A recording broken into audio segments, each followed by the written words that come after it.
नमस्कार, स्वागत है आप सभी का। मैं हूं माधवी पांडे आपके साथ। रुक करेंगे खबरों का। इस वक्त की बड़ी खबर आ रही है हमारे पास संभल हिंसा से। यूपी के संभल में पिछले साल हुई हिंसा के मामले में गठित कमेटी ने सीएम योगी आदित्यनाथ को रिपोर्ट सौंप दी है। इस वक्त की बड़ी खबर आपके सामने। हिंसा के मामले में करीब 450 पन्नों की रिपोर्ट सीएम को सौंपी गई है। संभल हिंसा मामले में ये रिपोर्ट सौंपी गई है। इस रिपोर्ट में न सिर्फ 24 नवंबर को हुई हिंसा के बारे में बताया गया है, बल्कि संभल के इतिहास में कब कब और कितने दंगे हुए हैं, उन दंगों में क्या क्या हुआ है, ये सभी बातें विस्तार में बताई गई है। आपको बता दें कि संभल की न्यायिक हिंसा की रिपोर्ट में डेमोग्राफी बदलाव का भी जिक्र किया गया है। इसमें बताया गया है कि कभी 45% यहाँ हिंदू रहते थे, जो आज घटकर 15 से 20% ही रह गए हैं। वहीं संभल हिंसा के बाद न्यायिक आयोग का गठन किया गया था और संभल के मस्जिद में सर्वे करने के दौरान ये हिंसा हुई थी।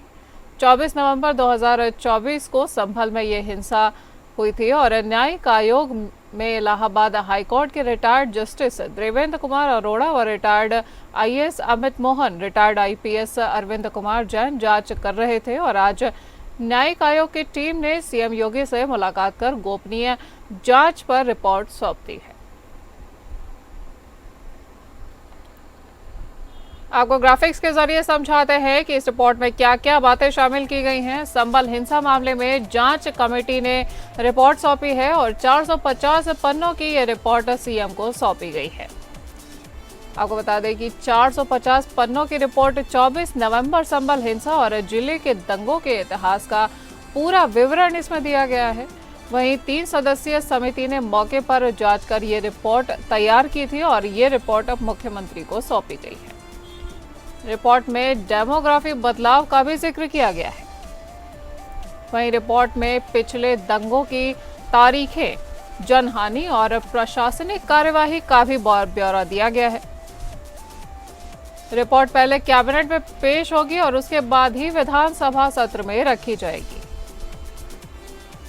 रिपोर्ट में भविष्य में हिंसा रोकने के सुझाव भी शामिल किए गए। मानव जीवन के लिए सुरक्षा सबसे महत्वपूर्ण विषय है। जहां जहां भी सुरक्षा के एहसास का अभाव होता है, वहां से व्यक्ति पलायन कर जाता है।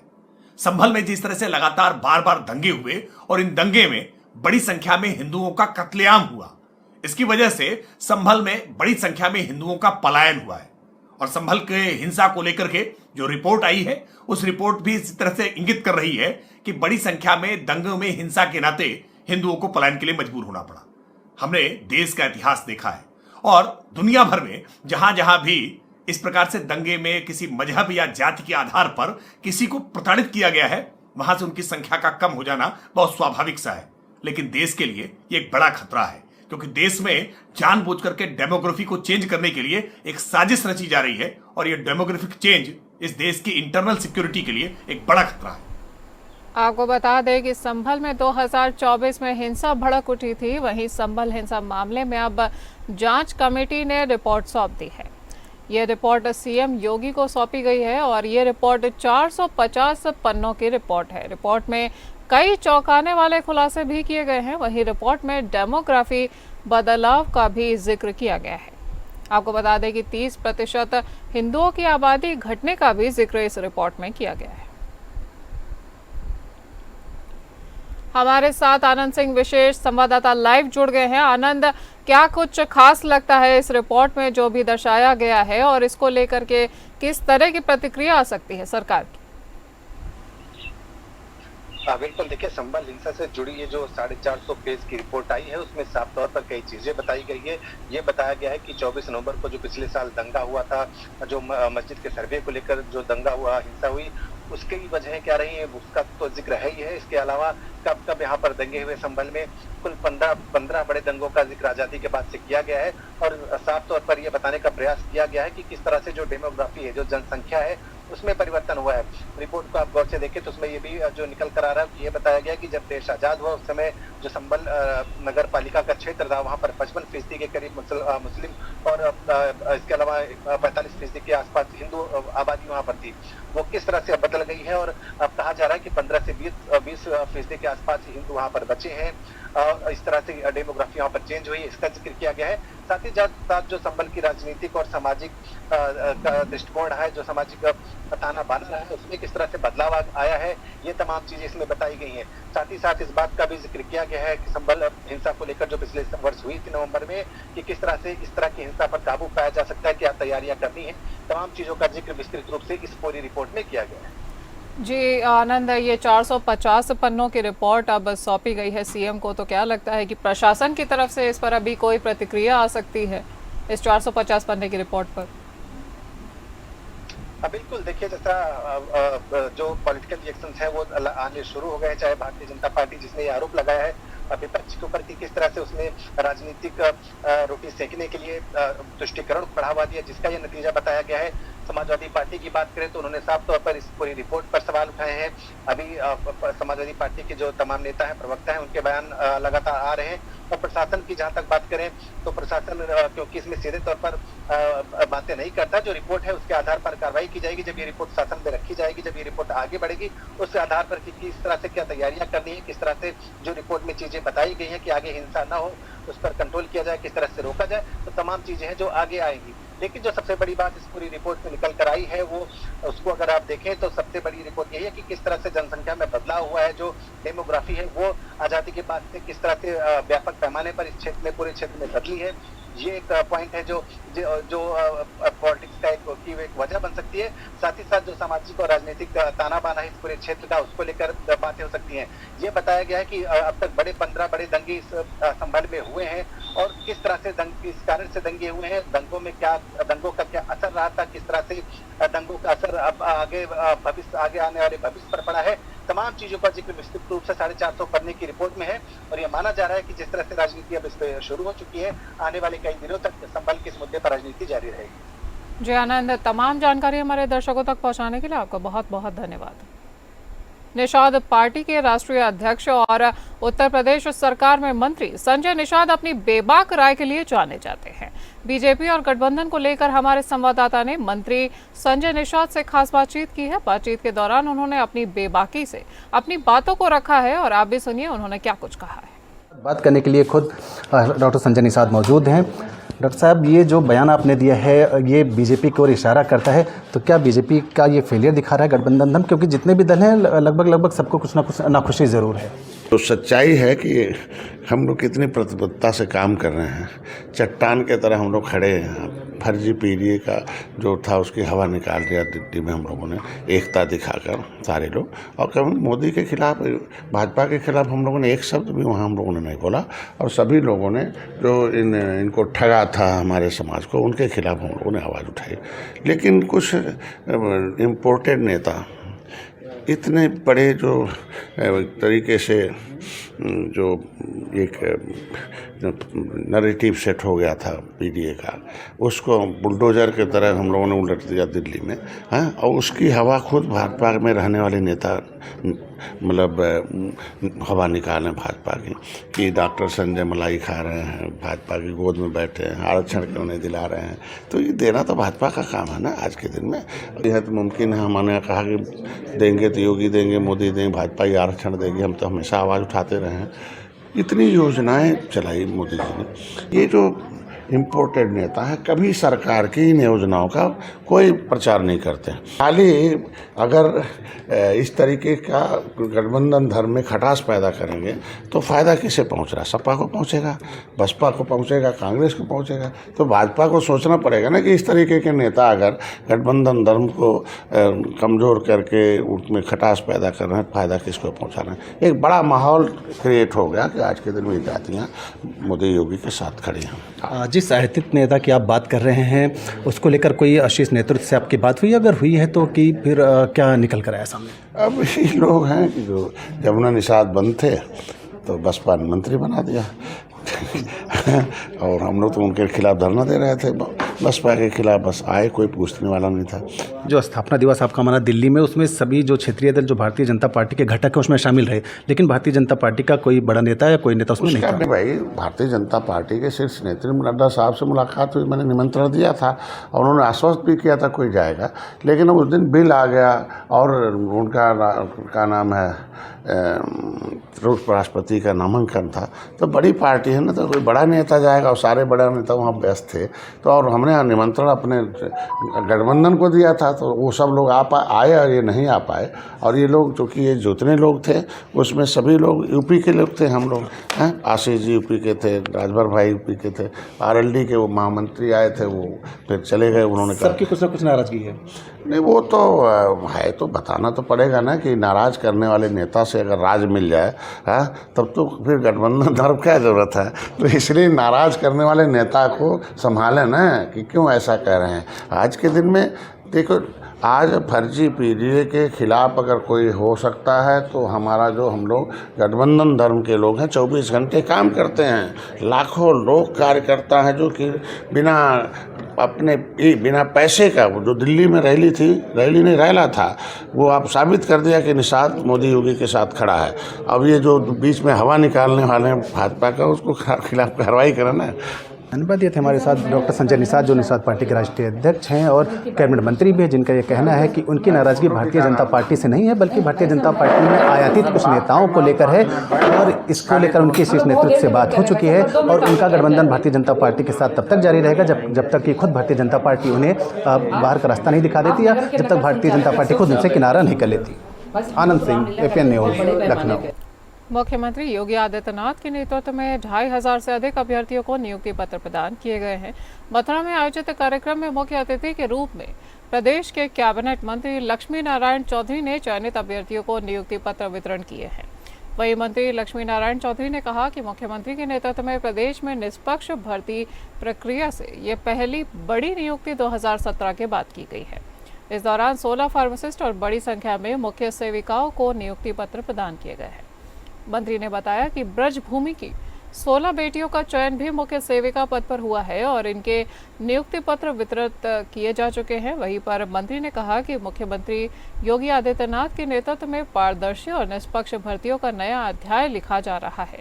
एक भी भर्ती पर भ्रष्टाचार का दाग न लगना सरकार की ईमानदार नीयत का प्रमाण है। उन्होंने नियुक्ति पाने वाले सभी अभ्यर्थियों को शुभकामनाएं देते हुए कहा कि पूरे मनोयोग से समाज और प्रदेश की वो सेवा करें। आज उत्तर प्रदेश में आदरणीय मुख्यमंत्री जी ने 2500 लगभग नियुक्तियों के नियुक्ति पत्र जारी किए हैं, जिनमें 16 फार्मासिस्ट हैं, बाकी सब हमारी बहनें हैं। ये पहला अवसर काफ़ी लंबे समय के बाद 2017 से आया है, जहां निष्पक्ष रूप से भर्तियां होती हैं, निष्पक्ष रूप से पोस्टिंग होती है। ये उम्मीद की जाती है कि एक चाय का भी दाग किसी की भर्ती में आज तक कोई विपक्ष भी नहीं लगा पाया। ऐसे समय पे हमारे 16 बहनों की नियुक्ति हमारे ब्रजभूमि से भी हुई है, मथुरा से भी हुई है। महोबा में जिला बेसिक शिक्षा अधिकारी द्वारा ग्रामीण इलाके में संचालित हो रहे आधा दर्जन से ज्यादा निजी स्कूलों में छापेमारी की गई है। छापेमारी में अधिकारियों ने निजी स्कूलों व्यवस्थाओं को परखा है और बीएसए द्वारा अपनी टीम के साथ की गई छापेमारी से निजी विद्यालय संचालकों में भी अफरा तफरी देखने को मिली है। छापेमारी के दौरान अवैध रूप से संचालित पाए गए विद्यालय संचालकों को कारण बताओ नोटिस भी जारी किया गया है। बीएसए ने छापेमारी के दौरान अवैध रूप से संचालित पाए गए आवासीय विद्यालयों के खिलाफ कानूनी कार्यवाही करने के निर्देश दिए हैं। वहीं आवासीय विद्यालय बंद नहीं होते तो इसकी पुलिस में एफआईआर दर्ज कराकर विधिक कार्यवाही की जाएगी, ऐसा भी कहा गया है।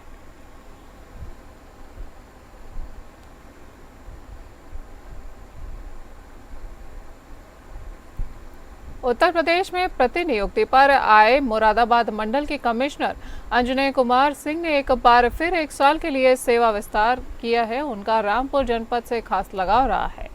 यही कारण है कि यहाँ के लोग उनके सेवा विस्तार पर जश्न मनाते हुए दिखाई दिए। एक ऐसी ही तस्वीर आरएसएस नेता समी खान के नेतृत्व में भी निकलकर सामने आई है, जिसमें मशहूर कव्वाल के द्वारा कव्वाली गाई गई है और फिर ढोल नगाड़ों के बीच कमिश्नर के सेवा विस्तार की खुशी का इजहार किया गया है।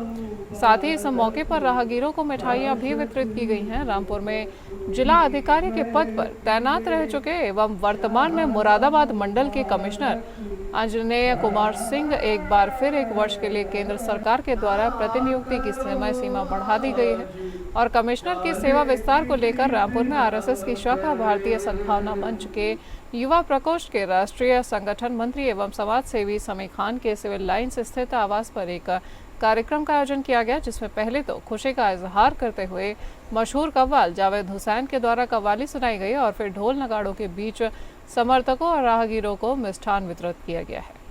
वरिष्ठ IAS अफसर अंजनेय कुमार सिंह की तैनाती वर्ष 2019 में डीएम के रूप में रामपुर में की गई थी। वो वर्ष 2021 में प्रमोशन पाकर मुरादाबाद मंडल के कमिश्नर बने थे और उनका लगाव आज भी रामपुर और यहाँ के लोगों से जुड़ा हुआ है।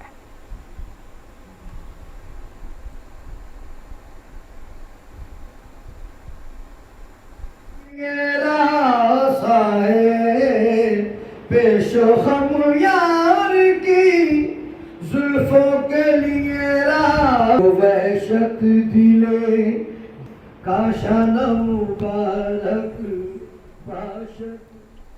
हमीरपुर जिला मुख्यालय में हॉस्पिटल, गेस्ट हाउस, बैंकों में पार्किंग न होने की वजह से जाम लगता जा रहा है और अधिकतर प्राइवेट बैंक स्थानीय लोगों के घरों में खुले हुए हैं, जिस कारण बैंकों के बाहर पार्किंग की कोई भी व्यवस्था उपलब्ध नहीं है, जिससे स्थानीय लोगों को समस्याओं का सामना करना पड़ रहा है।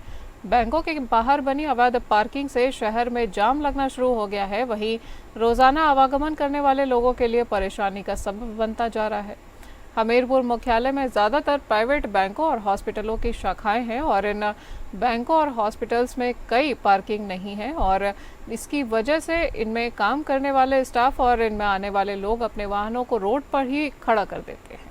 इससे सड़कों पर जाम लग जाता है और रोड से बड़े वाहन तक गुजरते हैं, जिससे हर वक्त जाम जैसी स्थिति बनी रहती है।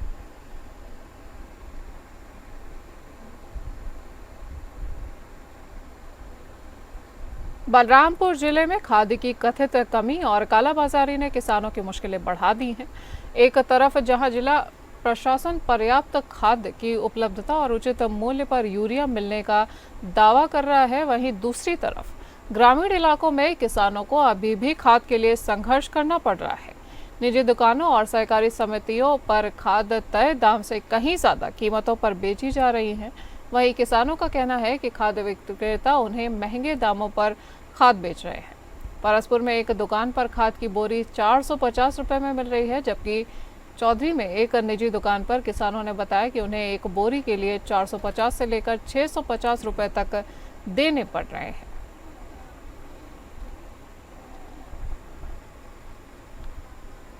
महोबा में ग्रेनाइट मंडी में खनन माफिया द्वारा फर्जी रॉयल्टी का खेल अब लंबे समय से खेला जा रहा है, जिससे विभाग को करोड़ों रुपए के राजस्व का नुकसान झेलना पड़ रहा है। फर्जी रॉयल्टी के खिलाफ खनन व्यापारी ने थाने में तहरीर देकर कई अज्ञातों के खिलाफ मुकदमा दर्ज किया है और एक सप्ताह पूर्व भी खनन अधिकारी ने फर्जी पोर्टल बनाने वालों के खिलाफ मुकदमा दर्ज कराया था। फिलहाल व्यापारी की तहरीर के आधार पर पुलिस ने मुकदमा दर्ज कर मामले की गहनता से जांच पड़ताल शुरू कर दी है। मामले को लेकर खनन अधिकारी आरबी सिंह ने बताया कि फर्जी पोर्टल बनाने वाले के खिलाफ मामला दर्ज किया गया है और क्रशर व्यवसायियों द्वारा इस मामले का पता चला था, जिस पर मुकदमा दर्ज किया गया है।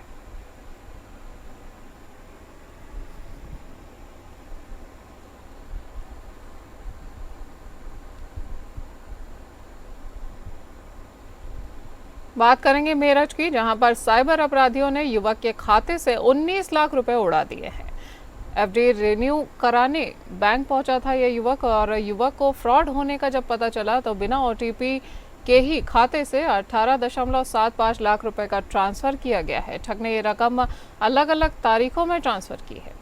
वहीं पीड़ित ने एसबीआई बैंक की सुरक्षा पर भी अब सवाल खड़े कर दिए हैं। पीड़ित जयवीर सिंह ने डिटेल देकर साइबर थाने में रिपोर्ट दर्ज कराई है और उसकी शिकायत मिलने पर पुलिस मामले की गहनता से पड़ताल में जुट गई है।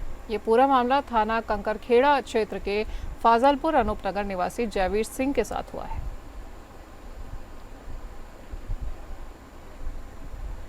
वाराणसी में अपराध और अपराधियों पर नकेल कसने के लिए लगातार अभियान जारी है और वाराणसी के साइबर थाने की पुलिस ने सीबीएसई और ट्राई अधिकारी बनकर लोगों को डिजिटल अरेस्ट करने वाले 2 साइबर ठगों को गिरफ्तार किया है।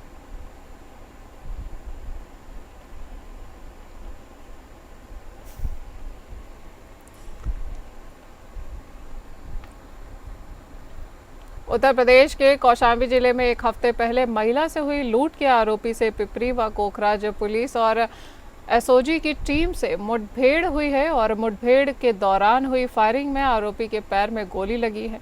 वहीं आरोपी को पुलिस टीम ने घायल अवस्था में गिरफ्तार किया है और घायल आरोपी को पुलिस ने जिला अस्पताल में इलाज के लिए भर्ती किया है, जहां उसका इलाज चल रहा है। आपको बता दें कि घटना कोखराज थाना क्षेत्र के केशवापुर महारा ब्रह्मरौली की है, जहां 23 अगस्त को सूर्यभान पुत्र स्वर्गीय बद्री सिंह का कोखराज थाना पुलिस को शिकायत कर बताया था कि उसकी पुत्री परचून की दुकान पर बैठी हुई थी। तभी सामान लेने के बहाने एक युवक आया और उसकी पत्नी को धक्का देकर वहां पर रखा हुआ रुपए और गहनों से भरा हुआ डिब्बा लेकर भाग गया।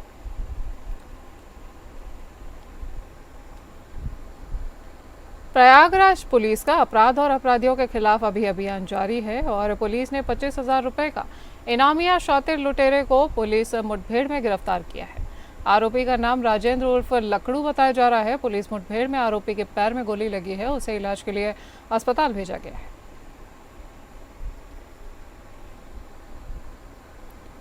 गाजीपुर के शादियाबाद थाना क्षेत्र में पुलिस और गौ तस्करों के बीच एक भारी मुठभेड़ देखने को मिली है। मुठभेड़ में एक शातिर तस्कर दिनेश बिंद गोली लगने से घायल हो चुका है, जिसे पुलिस ने गिरफ्तार कर अस्पताल में भर्ती किया है, जबकि उसका एक साथी अंधेरे का फायदा उठाकर मौके से फरार हो गया है। आपको बता दें कि पुलिस मामले की तफ्तीश में अभी जुटी हुई है।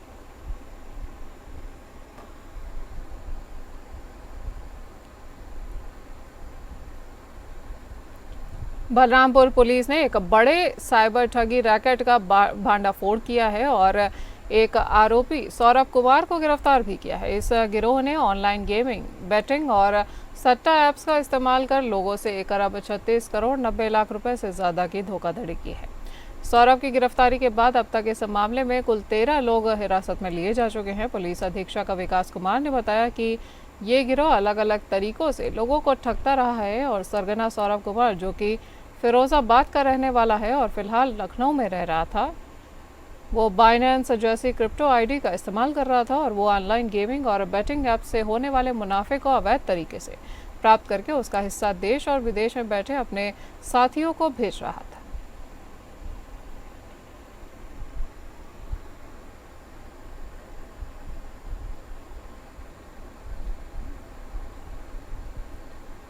वाराणसी में गंगा के जल स्तर में बढ़ोतरी का सिलसिला लगातार तीसरे दिन भी जारी है और 24 घंटे में गंगा के जल स्तर में 1.99 मीटर की बढ़ोतरी दर्ज की गई है। वहीं बाढ़ के कारण निचले इलाकों में दोपहर से ही पलायन शुरू हो चुका है और नदी विज्ञानियों का कहना है कि ये पहला मौका है जब एक ही सीजन में दूसरी बार ये बाढ़ आई है। बाढ़ की वजह से 32 परिवारों के 133 लोगों ने घर छोड़ दिया है और बाढ़ से 2 मोहल्ले और 1 तहसील प्रभावित हो चुके हैं।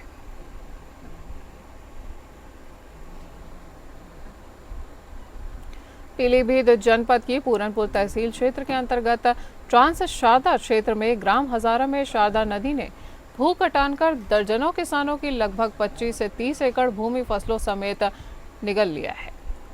हजारा गांव में पिछले कई दिनों से शारदा नदी द्वारा लगातार हो रही भू कटान फसलों की बर्बादी का हाल पत्रकारों द्वारा प्रकाशित खबरों और क्षेत्रीय ग्राम प्रधानों ने पूरनपुर पहुंचकर उपजिला अधिकारी अजीत प्रताप सिंह तथा क्षेत्रीय विधायक बाबूराम पासवान को पत्र देकर भू कटान को रोकने और पक्का तटबंध बनाए जाने के लिए मांग की थी, जिस पर संज्ञान लेते हुए पूरनपुर तहसीलदार हबीब उर रहमान ने बाढ़ खंड विभाग के एसडीओ सौरभ कुमार ओझा के ट्रांस शारदा क्षेत्र में पहुंचकर हजारा ग्राम में हो रही भू कटान का स्थलीय निरीक्षण किया है और साथ ही ड्रोन कैमरे की मदद से भी शारदा नदी के किनारे काफी दूर तक भू कटान का जायजा लिया है।